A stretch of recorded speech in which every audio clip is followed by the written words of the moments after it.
नमस्कार दोस्तों, मैं हूं श्रुति और स्वागत है एक ऐसी खबर की चर्चा में जिसने सोशल मीडिया से लेकर न्यूज चैनलों तक तहलका मचा रखा है।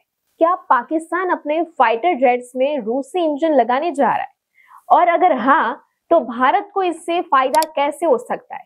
चलिए इस कहानी को थोड़ा खोलकर समझते हैं, क्योंकि ये जितनी सीधी दिखती है उतनी है नहीं। सबसे पहले बात करते हैं JF-17 थंडर की। ये पाकिस्तान एयरफोर्स का वो लड़ाकू विमान है जिसे पाकिस्तान और चीन मिलकर बनाते हैं। इस जेट का दिल यानी इंजन अभी तक रूस से आता है, जिसे कहते हैं RD-93। यह इंजन भरोसेमंद है, लेकिन अब खबरें आ रही है कि पाकिस्तान इस जेट में एक नया ज्यादा ताकतवर इंजन लगाने की सोच रहा है, RD-93MA। ये नया इंजन रूस की कंपनी UEC किलमोव बनाती है। कहा जा रहा है कि ये पहले से ज्यादा पावरफुल है, बेहतर थ्रस्ट देता है और सिंगल इंजन जेट्स के लिए सेफ्टी फीचर्स से लेस है।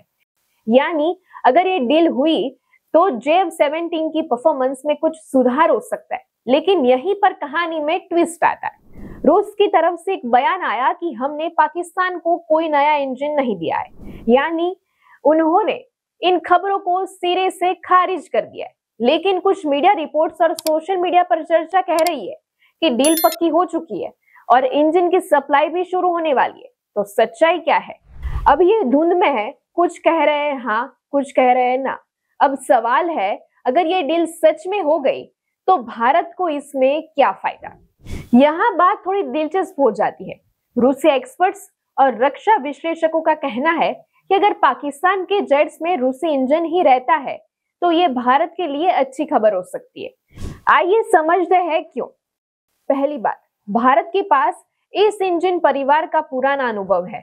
हमारे MiG-29 फाइटर जेट्स में RD-33 इंजन लगता है और RD-93MA उसी का अपग्रेडेड वर्जन है।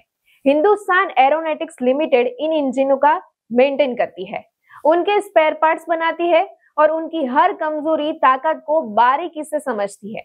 यानी अगर पाकिस्तान का JF-17 उसी टेक्नोलॉजी पर चलता है तो भारत के पास उसका पूरा ब्लूप्रिंट पहले से मौजूद है।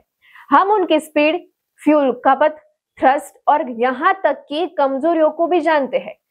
युद्ध की भाषा में कहे तो ये ऐसा है जैसे आप अपने दुश्मन के हथियार की हर चाल पहले से जानते हो।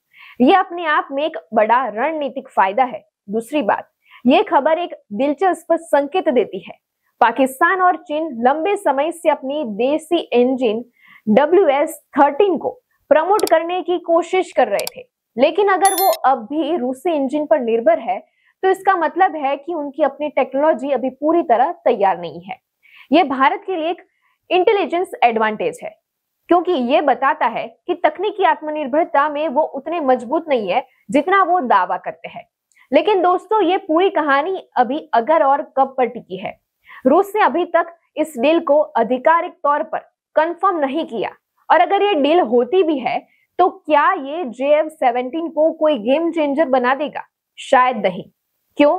क्योंकि इंजन बदलना इतना आसान नहीं है। ये सिर्फ एक ऊर्जा बदलने की बात नहीं है। नए इंजन को जेट के एयरफ्रेम, इलेक्ट्रॉनिक सिस्टम और कूलिंग सेटअप के साथ तालमेल बिठाना पड़ता है।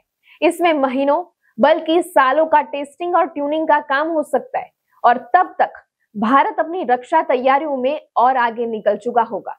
तो कुल मिलाकर तस्वीर कुछ ऐसी बनती है, अगर पाकिस्तान के जेट्स में रूसी इंजन लगते हैं तो उनकी ताकत में थोड़ा इजाफा हो सकता है, लेकिन भारत के लिए नुकसान नहीं है, बल्कि एक रणनीतिक मौका है। क्योंकि जिस इंजन को वो अपना नया हथियार समझ रहे, उसकी किताब हम पहले से पढ़ चुके हैं। कभी कभी दुश्मन का नया कदम भी हमारी पुरानी समझ से कमजोर पड़ जाता है। तो दोस्तों, ये थी पूरी कहानी। रूसी इंजन, पाकिस्तानी जेट्स और भारत का संभावित फायदा। अब आप बताइए, क्या ये कदम पाकिस्तान के लिए नया खतरा बनेगा या भारत के लिए नई तैयारी का मौका? नीचे कमेंट में अपनी राय जरूर शेयर करें, और अगर आपको ये चर्चा पसंद आई तो अपने दोस्तों के साथ शेयर करना ना भूलें। धन्यवाद, और फिर मिलते हैं एक नई खबर के साथ।